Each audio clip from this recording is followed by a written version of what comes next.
It's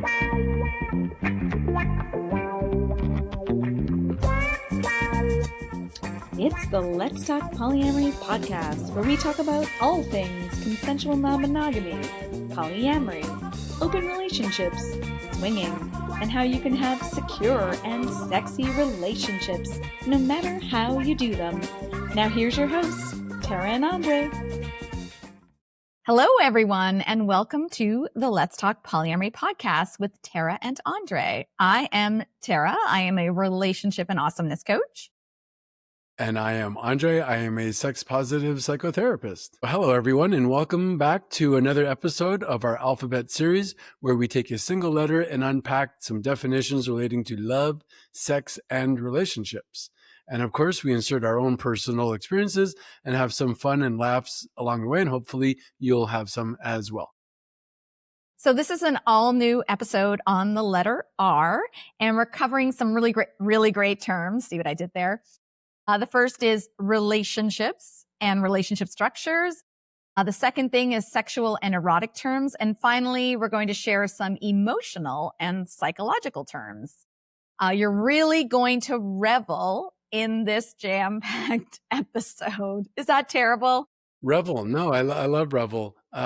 Reminds me of friends of ours who just had a baby. Congratulations. And they named their daughter Revel. So what a great, wonderful word to use, and what a great name. Yeah, awesome. So many of these words and others that we've covered in this series that is sprinkled throughout season 2 and now season 3 are part of our little book of poly love. Have you been loving our T&A Alphabet Series? If so, our little book of poly love is for you. It's a playful picture book filled with charming stick figure illustrations by us and easy to understand definitions of non-monogamy, sex, and polyamory. So whether you're new to polyamory or a seasoned pro, this delightful resource is perfect for sharing, learning, and celebrating the many ways we love. It's also great to help answer the questions of those curious friends, lovers, and family members. Sign up now to be the first to know when it launches at go.letstalkpolyamory.com/polylovebook-waitlist. It's also in the show notes. Thanks, and now back to the episode. Okay, and we're back. Let's jump in as our amazing chief researcher for this episode. Andre, you came up with a lot of really great terms, and I love this. So this is going to be jam-packed with them. So we're going to go through them fairly quickly, but we'll also have some discussions along the way. Does that sound good, right, Andre? Sounds great. Let's get into it. So first off, R-rated. This is not R-rated. This is going to be pretty general public. And also, we're not going to be covering the R's like reuse, reduce, recycle, repurpose, but some of these will be reused. So let's start off with relationship structure. Relationships and structure. Relationships and relationship structure, right? So let's start with the first one, relationship anarchy, or RA for short. And so this is a philosophy. It's a relational style, I'll say.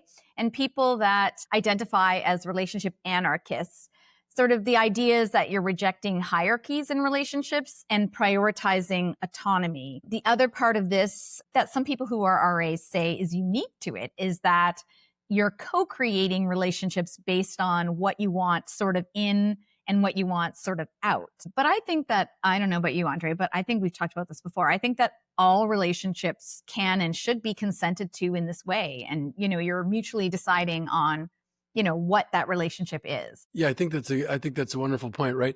But for me, I think the thing that comes across as the most important aspect of that is that we do have open conversations about it where we are able to consent to it, that we know what's going into it. So I think that having a hierarchy or not having a hierarchy, neither one is better or worse than the other, but could we be informed about it so that we could say, well, this is my preference and that's your preference, and where do we meet, and can we consent to the others? Or can we consent to our part in it? Absolutely. Okay, the next term. Do you want to take the next term, Andre? Sure. Romantic, which is pertaining to the emotional or romantic attraction that we might have towards another. But it's interesting, in thinking about romantic, historically, I think we would think of somebody as being a romantic, that they might have a fondness for the arts or literature, or they might see themselves in a relationship in a so-called romantic way, that there was this feeling of desire, love, tenderness, and all these other things. We say, oh, they're a romantic, but does that mean that there has to be a certain quality to the relationships? And could we still be romantic if we are, say, for example, having a one-night stand? Could we be romantic in a one-night stand? Yeah, for sure. Mm. I mean, you can. I mean, in that moment, it's nice to have some romance, right? Not just like wham, bam, thank you, man, ma'am. Well, You unless know, that's your preference. Well, yeah, perhaps for though. I sure. mean, I think it makes me think, as you said, it makes me think about people who might want to be humiliated, right? They consent to the Mm. humiliation or they invite the humiliation. Maybe they're not wanting that romance. And that is, again, perfectly okay. We don't want to ever yuck somebody's yum. Mm-hmm. And I think there's the opposite term to romantic, which is aromantic, which is someone who's not romantic. Is that right?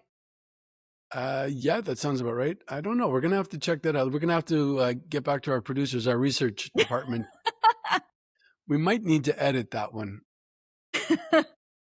Well, because I don't like to be offering misinformation. So R could be for research, and let's inform ourselves. Let's figure out what it is really about. I feel like I want to just leave that in anyways. Maybe so. Yeah. So it's the unedited version.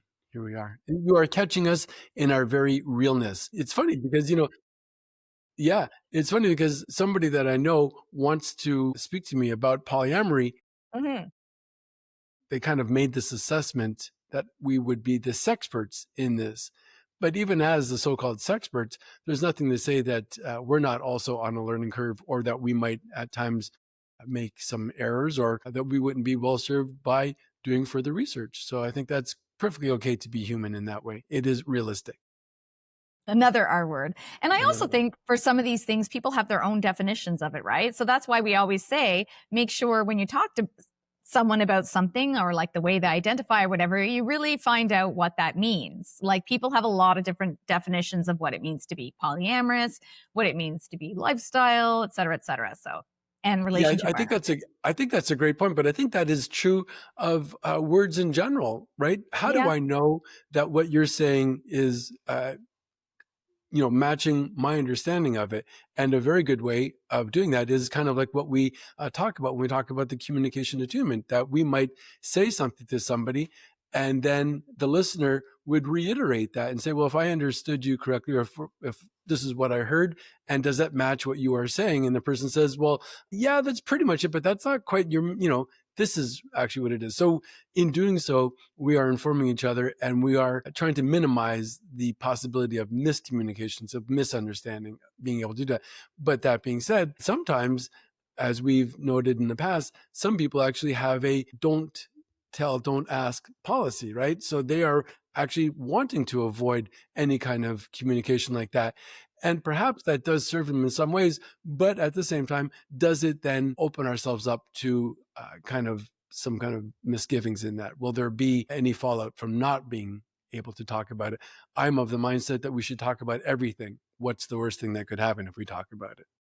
Yes. It And helps that's to something I've normalize learned it. about you. And it's a theme that I see coming up a lot, and I recently shared something on social media about reconnecting. Oh, another R word. I keep noticing the R words. I can't help it. You said realistic. And I was like, oh, R word, with somebody I haven't talked to in about 7 years. And, part of that was not communicating feelings and things caused a big gap in our relationship that was really unnecessary had we really had those open conversations about it. So communication.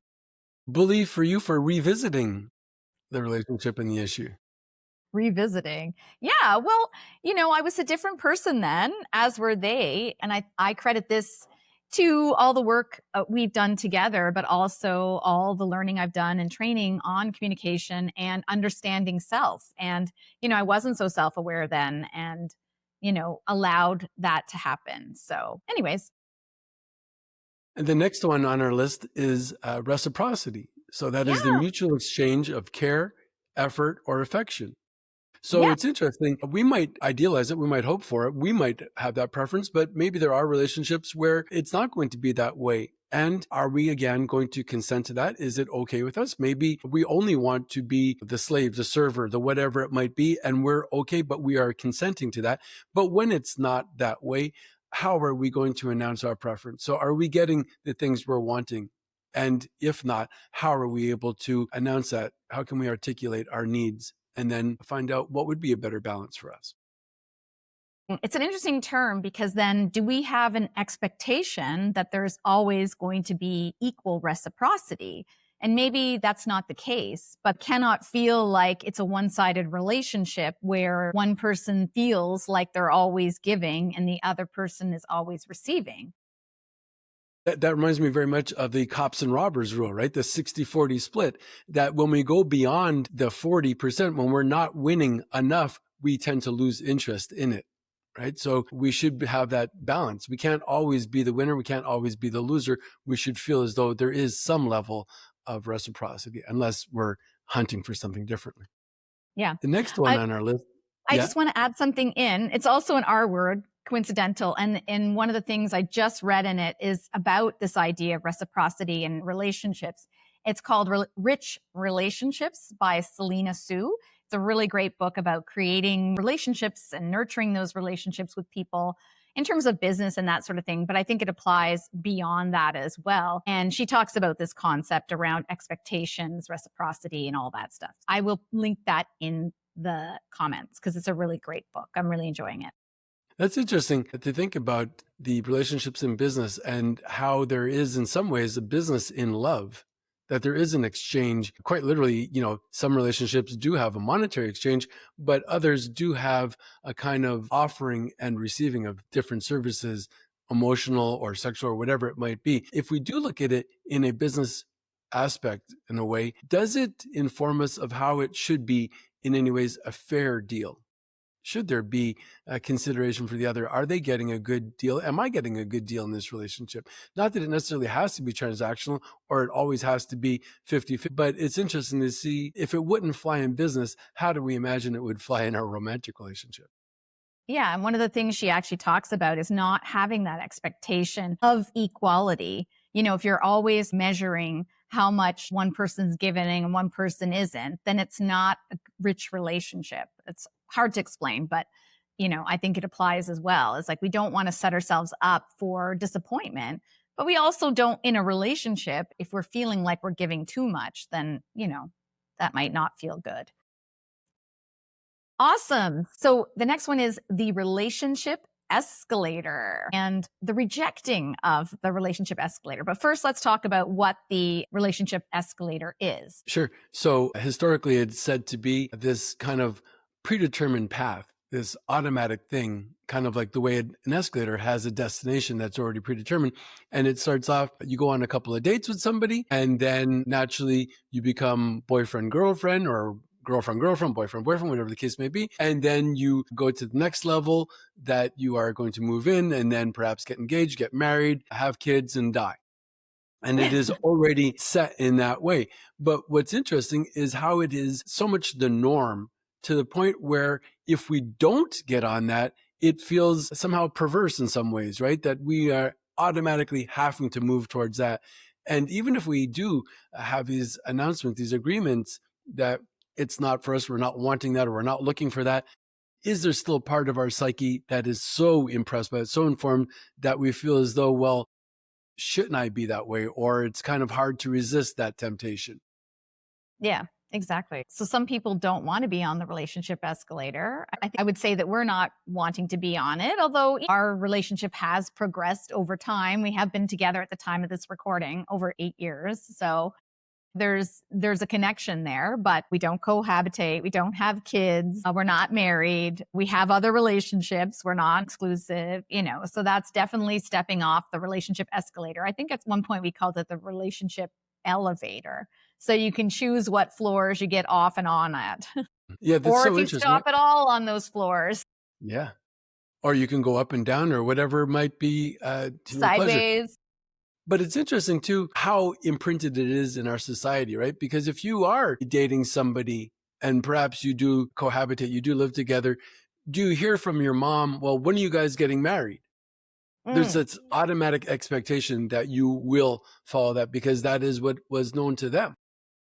Yeah. And certainly when, I first came out to my parents and sister and that sort of thing, they were sort of wondering, like, what is this that you're doing?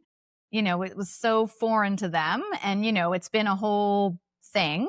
But I think now they're kind of like, well, I get it now because we're still together. We're still in a committed relationship. It doesn't really matter. I mean, maybe they think it matters, but it doesn't matter to me that we see other people, etc. It doesn't mean that we love each other less or are less committed to each other. It's just a different way of relating. Absolutely. Our word. Yeah, it makes me think of, you might see on people's dating profiles that they say that they're looking for a serious relationship. Does that imply that there will be this relationship escalator? That, somehow if you are not subscribing to that, then you are nonsensical. You are just, in for the foolery of it. Mm-hmm. And I don't think that is quite accurate. Yeah, a friend of mine recently met someone and they happened to be polyamorous. And so we're, and they wouldn't have identified that way, but they know that we are. And, we're having these kinds of discussions like, what does it mean if you're polyamorous in terms of that level of commitment, the level of romance, all the things, right? So it's been really interesting to experience that way. And I think you were also dating someone that would not have identified before as polyamorous too. So similar discussions. It's very interesting. Indeed it is. But it's so interesting to think that there's this almost automatic assumption that in order for it to be serious, it has to be exclusive. And yet, we have our serious moments as well. And here we are living a non-exclusive relationship, right? Mm-hmm. Yeah. Awesome. So maybe it's time for us to reclaim that. Reclaim another. This is getting ridiculous. Oh my God, another R word. I didn't even think that. Okay, let's move on to one of our favorite topics, which is relationship agreements. So these are explicitly negotiated agreements that respect boundaries and expectations. And we talk about those being related to a values-based agreement. Right. So we do this review of these agreements, right? Yes. In this RAADAR. So we're going to go over what was agreed and, we can have open discussions about how are we hitting those marks? Are there areas that could stand improvement and how are we going to go about it? Can you perhaps walk us through those steps a bit? Yeah, absolutely. So our relationship agreements is based on values. And then, as you said, we recommend people set up relationship reviews to go over those agreements and think about whether or not they need changing. Are we adhering to those values in the ways that we're acting and speaking. Then in terms of the relationship review, ours is based on the acronym RAADAR, RAADAR. I first heard of RAADAR -1 RADAR through the Polyamory podcast, and they talk about it, but we've added an extra A. So I'll go through the steps. So R is for review. And basically, this is the step in the process where you review what's happened since the last relationship review. And this is strictly the facts. Like, we're not talking about feelings. We're talking about facts. Like, I started dating this person. You started dating this person. We moved to another city, like whatever those things are. And we always recommend that you do that individually first and then discuss the facts, because this helps create the next step, which is creating the agenda. And so a lot of people will have standard things on their agenda that relate to maybe like, is our relationship agreement still valid? How are we feeling about that? Are we wanting to change that? Regular things like household stuff, communication, whatever. And then from your review, you may add on things that you want to talk about. So that's the agenda. And then the extra A that we've added is right here. Because if you've gone through the process of reviewing the facts and creating the agenda, you might be feeling some feelings. And so our second A, our add-on, is affirm and connect. So before we jump into the conversation, we're getting a bit grounded to make sure we're feeling good. We're assessing whether or not we feel ready to start those conversations. And maybe the review and the agenda happens on one day, and then you start the discussion the next day when you're feeling fresh, like whatever works. And then you move on to the D, which is the discussion. And so, of course, we're using the attunement communication process you talked about, where you're sharing, you're listening, your repeating back, etc., plus all your nonviolent communication and active listening skills, which we've talked about a couple of times and are in our courses and programs. And then finally, and taking turns, obviously. And then finally, creating an action plan based on that discussion. Like, what are the things that we want to do based on this discussion or not do? And then finally, the last R is reaffirm and reward. So reaffirm your connection, what you appreciate about each other. And it's always nice because sometimes I think these conversations may be hard. They may not be hard. I don't know. But having something to look forward to, like a reward, like going out for dinner or, doing something fun together. Yeah, that's wonderful. Thank you, Tara. This is so much comes to mind.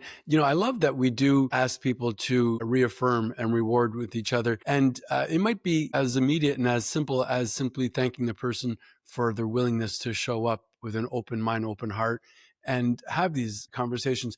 But you also mentioned the idea that maybe we do touch upon things that might be less inviting, maybe difficult or even hard.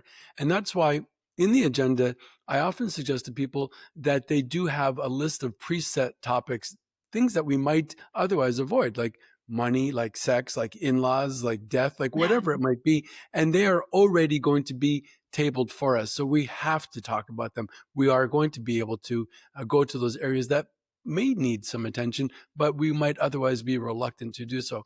And then even in the agenda, even having this radar review in itself, do we simply kind of say, well, yeah, we should do that, and kind of kick it down the road? Or do we pull out our planners and say, well, okay, what are you doing 2 Thursdays from tomorrow? And let's plan to meet then, so that it is already set for us and we'll go to it. And I think it's often like doing taxes. We think, oh my God, this is going to be horrific. And yet once it's done, we think, wow, this is great. I'm glad we did this. I'm glad we had this opportunity to look at this. Yeah. And what some people sometimes do is have more of like a bigger review quarterly, like a quarterly review as you would a business company, and then have smaller ones in between. And I know a lot of people, when they're first opening up a relationship, these things are more frequent. Like sometimes people have a check-in, shorter check-in on a Sunday or something like that when they're chilling, just to kind of keep the pulse of things and also give a space where you can bring things to. Because as you know, when you're first opening up a relationship, sometimes those conversations and the feelings really take up the space in the room in the relationship. And you don't want to be talking about all the things all the time, because I think it can be overwhelming and shifts your focus sort of from the good things that are in your relationship if you're caught up in the bad. So as part of your radar, one of the other standing items, which I think would be good, is like celebrations of the good things. That's something I always start off with when I do coaching calls with people is, what are we celebrating today? What's really great about what's happened, even if it's small things. And so remembering to have appreciation and gratitude for those things, both at the beginning of the process and then at the end. Well said. Awesome. Right. Let's move on to the next section. Yeah, let's shift gears a little bit here. Now we'll start talking a little bit about our words related to sexuality or sex and erotic behaviors, right? So in no particular order. Perhaps we'll start with the end, which is rimming. Rimming, in case you're unfamiliar, is the oral stimulation of the anus. Either you are being rimmed or you're the rimmer. Yes. And some people find this quite pleasurable. I don't know if you remember, Andre, a long time ago, we were preparing for the original RS episode several years ago, and I was looking up a definition on my phone, and my niece borrowed my phone, and it opened up to the definition for rimming. And I was just like, she was quite young at the time, and I was like, oh, okay. She's like, oh, rimming. And then she went on to the thing that she was doing, and then I was like, oops. Interesting. So was there any conversation about that? Did she ask questions or? No, she just said like rimming. And then she like went to the app that she wanted to go to on my phone. This is before she had a phone. Like she was quite young. Like it was a long time ago. Yeah. I wonder how it would go today if she were to find that out, if there would be any opportunity for exploration talking about it. I mean, I would talk to them about it. I'm sure my sister wouldn't talk to them about that. I don't know. Maybe she would. Maybe she's listening to this podcast and I don't even know. I'm often wanting for us to talk about STI testing in order to, number one, normalize it, but also for the health of ourselves and our community. But we should also perhaps mention that rimming does come with its own considerations as well, right? You could have things like E. coli that are present. So beyond just the possible STIs, there are certain things. So we should be aware of where we're going into it and take the necessary precautions with that as well. Not to say that we need to shy away from it or never do that if we're so inclined, but to be well informed. Absolutely. Okay. The next one is role play. I love role play. So that's acting out scenarios or power dynamics. So that can be in a BDSM environment. That can just be in a fun play environment. It can just be dressing up as a role and playing that for a night. Like when we went to our little disco event, that was super fun. That was kind of role play. It sure is, right? We could be Romeo and Juliet. We could be the dragon and the knight, whatever it is. But it is wonderful because we get to utilize our biggest sexual organ, our mind, our fantasies, right? We get to allow for that. And it is just a wonderful thing to do. So yeah, role play at will. It's a lot of fun. Sure. Yeah, I'm still waiting for my sexy nurse costume. Mm. Okay, that's a pretty direct hint. Okay, the next one is rope play. Like Shibari? Shibari, that's another term for rope play. So it's erotic, or it doesn't necessarily need to be erotic, but bondage using rope. And so people do this in a very artful, performative way, and people do it in a very erotic way. But Shibari is the term, I guess, the formal term. I guess we could talk about it in S as well. So when you say erotic, Tara, do you imagine that the majority of rope play is sexual or non-sexual? Is it mostly just erotic, or is there a actual sex component to it? I would say it depends on the people involved and the environment. Some people do use it as a means of eroticism. Some people are very turned on by being tied up and, bondage, and it may lead to sexual activity, but it doesn't necessarily lead to that. It may just be exciting and stimulating in itself without there being any sort of sexual component to it. You don't necessarily need to be naked. There's all kinds of places you can go to practice it and people who specialize in it all over the world, right? And, full conferences of people. Absolutely. Yeah. So as you say, it needn't necessarily be sexual, but the act in itself can be rather erotic. Yeah. Next Do you on remember? our list. Yes.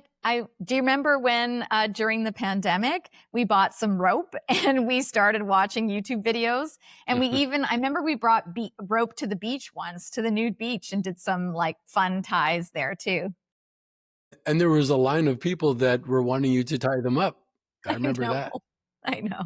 It's funny. Some of the knots are quite beautiful, actually. Some of the constrictions are quite interesting and very intricate. Yeah. Again, there is a safety factor, right? So absolutely. Yes, there is a safety factor, like even if it's on the ground, but also people do suspended rope bondage. And so, so always be careful with those things and make sure you know what you're doing before you start fooling around with stuff. Yeah, which I think is another great segue into our next word, and that is rough or rough play, referring to consensual rough sex dynamics, right? Yeah. So, and it's on a spectrum. What does one person consider to be rough play, and what does another?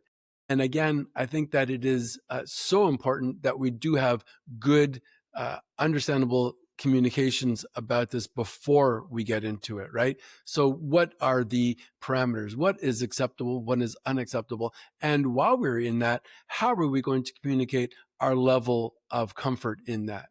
Right. So we need to have perhaps a safe word. We need to be able to regulate it and say, well, I'm at a yellow or I'm at a 5 and, I'm tolerating going up to a 7.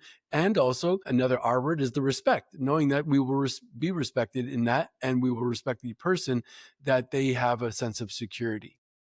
Yeah. You always have to negotiate these things in advance. And especially, like you said, a safe word or a safe action, because if somebody's being bound or their mouth being blocked or their eyes, then you have to have a way of communicating that.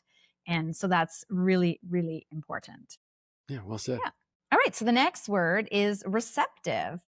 And you wrote taking a receiving role sexually. Yeah. What do you think of that?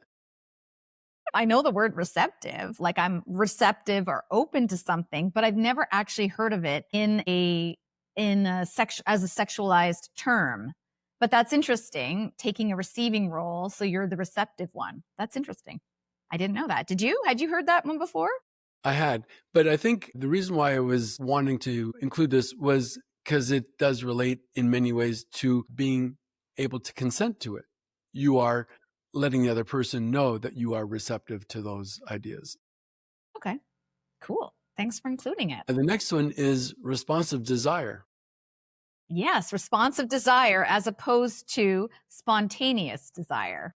Yeah, exactly. Right. We So we say that responsive desire is the desire that emerges in response to stimulation rather than spontaneously. Yes. And so this is an interesting term because, I mean, we were introduced to this now several years ago, but it's a term that I hadn't heard before, but felt very good to me because I would say that I'm in the category of responsive desire.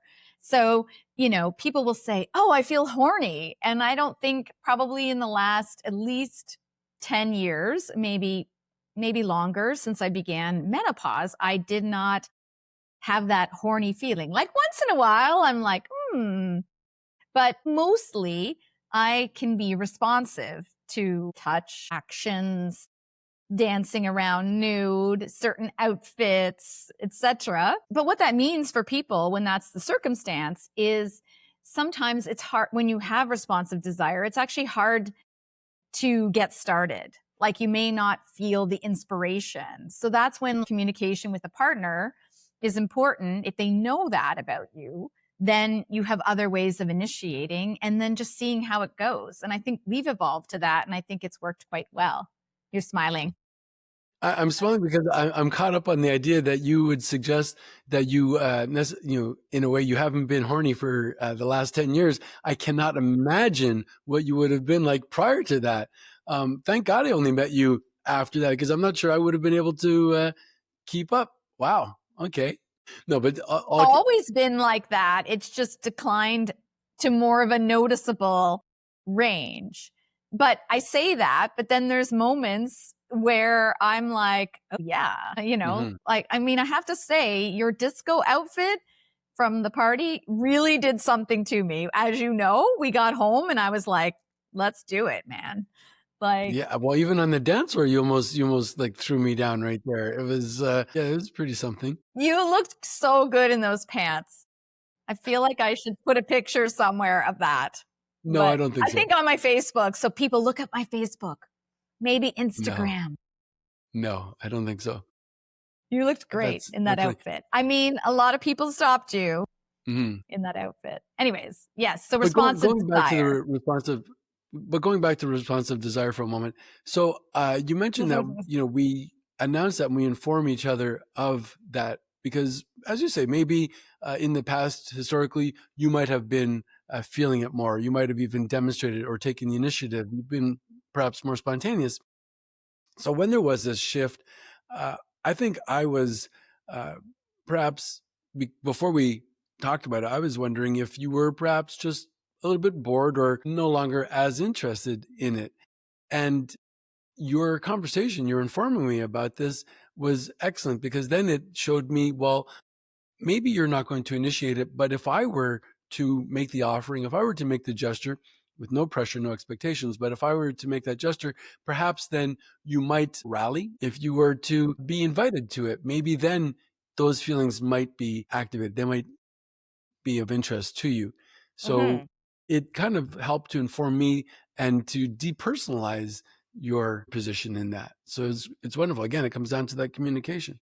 And I think that's a really special thing about you. And I think this is something that a lot of couples struggle with. I'm working with people now that have this same struggle, right? And it's really hard to know. And I think what we sort of figured out is that we've agreed that if we initiate something and someone's not feeling it, that either of us can stop at any time. But we'd rather initiate rather than just go like, oh, they probably aren't interested or whatever, right? And sometimes I may even initiate and then I'm like, my body's not feeling good today or whatever it is. But at least we've had like a moment of intimacy and an opportunity to communicate about how we feel. And I think it's made it easier, I think, for me. So I appreciate you for that. I just wanted to say that. And I appreciate the gestures that you've made and your openness in sharing that, your honesty in sharing that, which is, again, another segue into our next category of R words, these that pertain to emotional or psychological considerations. So the first on the list would be radical honesty, which is the idea of transparent communication is about feelings and desires. But when we say radical honesty and transparent communications, it's not to say that we're going to be callous or not be in consideration of how it might land. So we do want to be forthcoming. We do want to be transparent about how we're thinking and feeling, but we should also, to some extent, have the awareness, well, how is it going to be received, right? So yeah, absolutely. We kind of couch it in that way. Yeah, I was definitely going to say the same thing. It's like, it's not about being, abrupt or brash or just super direct. I don't like this, or like, don't do that, or anything like that. It's still using those same communications, nonviolent communication method, but being completely honest, with people. Because I think when we're not, like, it just leads to down the road to resentments and hurt and all kinds of other things that could be easily avoided if we were honest about it. Yeah, absolutely. Awesome. All right. So the next one is reassurance. So I love this term. People have a lot of mixed feelings about how much reassurance is required in a relationship. But this is emotional affirmation that leads to secure attachment. And so this isn't about, if a partner's feeling super jealous and, having to constantly reassure them, because we are responsible for our own feelings, but also not saying that's your shit to deal with and you just need to deal with it. I think there's an important role when we're with somebody in a relationship that we need to be reassuring and understanding of what the other person's needs are in that relationship. Well said. Yeah, absolutely. Next on our list would be repair. So addressing conflict and restoring connection. So if things do go sideways, if we do have a fallout, a misunderstanding, miscommunications, a fight, an argument, how are we able to come back to the table? How are we able to address those issues? And could we find ways of restoring that connection, right? So are we able to identify and offer the acknowledgement of our part in this, and then invite the other person to hear that, and perhaps they would be willing to offer the same?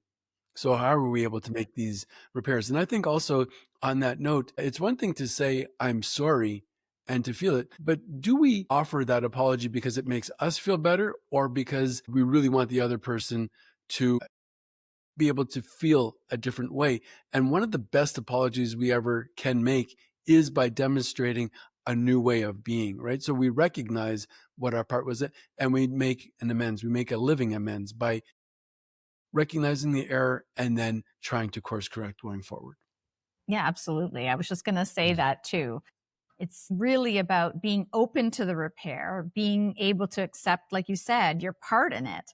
Because even if there's some sort of conflict and maybe it was caused by a certain action of the other person, there's always some sort of relationship to something between the two people. There's always something. We always have some sort of role, even if it's small. And acknowledging that is important in the repair.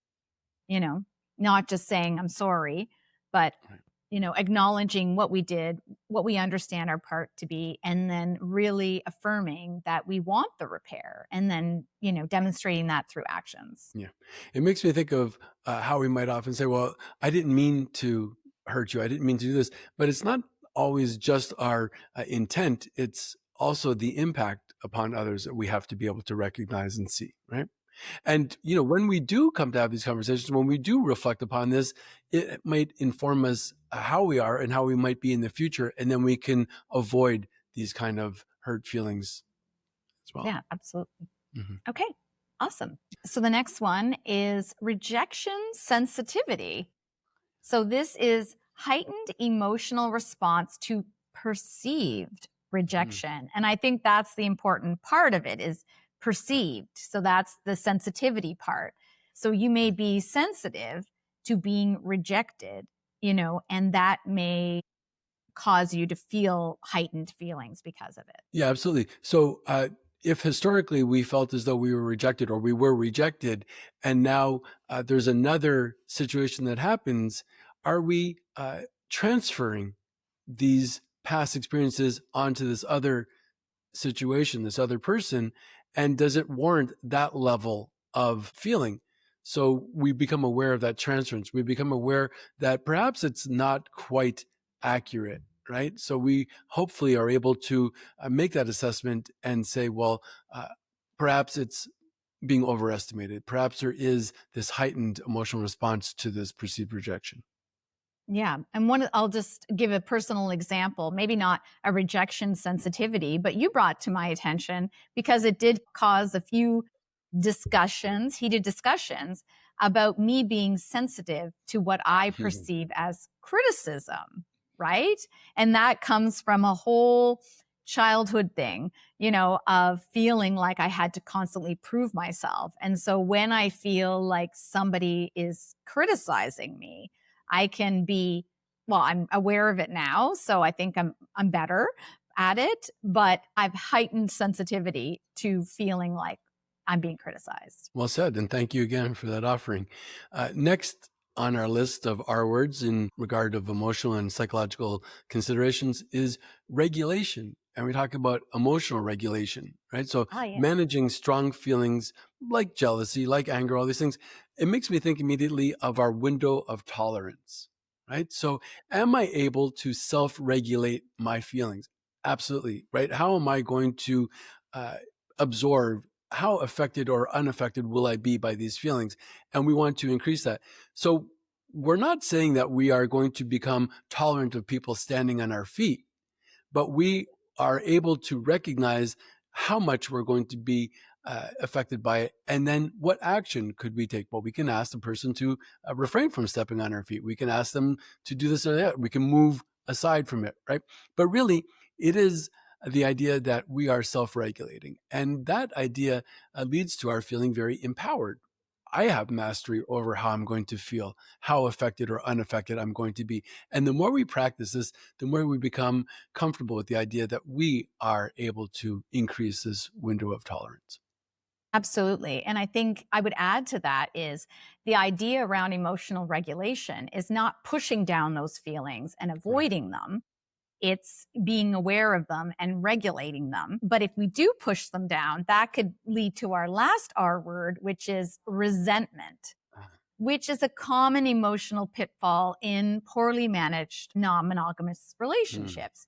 People have feelings. They might push them down because they're worried about rocking the boat. I mean, not even just E&M, in all relationships, and then eventually they build up so much resentment that they blow up, they exit the relationship, whatever it is. Resentment is such a huge killer of any kind of relationships, not just, partnered ones. Yeah, those are great points there. It's interesting. You did cite E&M, and I wonder how it is in any way different to being in a closed monogamous relationship. So if you have a marriage and you feel as though there's a contract to it and you're bound to stay in it, if you have these resentments, do you feel as though that's just part of what is in the contract? And if you are in an open relationship, do you feel as though in any way you have less merit to announce your resentments? That, well, I don't mean that much to the person, or they don't mean that much to me. Where rather, there's all these alternatives that they might go to if I were to make these announcements, if I was to say how I felt about it. And if that makes us feel in any way less secure, am I more apt to harbor these resentments? But in resentments, I often invite people to consider how a resentment is, in a sense, a tax that we have to pay. So I'm resentful toward Mr. Jones, and I've not told him about it, but each day I look at him and I'm resentful. And Mr. Jones may or may not even be aware of how I feel about it. But the next day when I see him again, I am resentful towards him, and the day after that and the day after that. And I am essentially paying this tax that I've put upon myself because I've harbored this resentment. Whereas when I'm able to process this and move past the resentments, I'm free of paying that tax. Yeah, I love that. And it's so true. I do, I feel that. And I felt that this week when I reconnected with my friends. Like I was the one that felt hurt. I mean, she was also feeling hurt. I didn't even know. We both felt hurt by something, and it's terrible. But it's, to your question about the monogamous one, it might actually be worse because you feel like you're contracted to be in a relationship with someone. And if you've been on the whole relationship escalator and you have kids and stuff like that, you may stay longer and you may not say things and just complain to yourself, to friends, to family, and also harbor huge resentments that just like eat away at you. It's terrible. Yeah, absolutely. That's a great point. Yeah, you might feel as though you are stuck. You are bound in that because of whatever considerations, right? Yeah. But the antidote to that is to find out what is at play in causing this resentment and what actions can we take to amend them. Yeah. And if there are none, well, then how are we going to get a greater level of acceptance in this? And where else, where could we find alternate ways of being that aren't just our harboring resentments, which would be caustic, right? Which are going to be detrimental to our own well-being. Absolutely. Awesome. Mm-hmm. Well, that is the end of our big list of our words. Wow, that was a lot. Huh? It was rewarding. It was rewarding and renewing. So thanks for everyone for listening. Let us know in the comments what your favorite R word was, or if one of those terms was a term that you hadn't heard of, or if we missed any. And of course, don't forget to check out the show notes for resources, including the book I mentioned, but also how to get on the wait list for our little book of poly love, or connecting with Andre and I for therapy or coaching, or getting one of our programs. And so just a little request from us. If you're enjoying the podcast, please follow, rate, and write a short review. It helps others find us and helps us to continue making great content for you out here in the internet. Well said. Thank you, Andre. Thank you, Tara. And thank you, everyone, for tuning in. And we look forward to seeing you in the next time. Awesome. Bye. If you want to have secure, satisfying, and sexy relationships, check out our Poly Newbies digital course. It's 7 modules of all you need in one place. And as a thank you to our listeners, we're offering it at an inclusive price. Link is in the show notes, plus all the other awesome things we talked about today. Thanks for listening to the Let's Talk Polyamory podcast with T&A. Don't forget to subscribe and give us some love on your favorite podcasting platform. You can check out the show notes for any of the links to the courses or information we talked about today. Thanks, and have a fantastic and sexy day.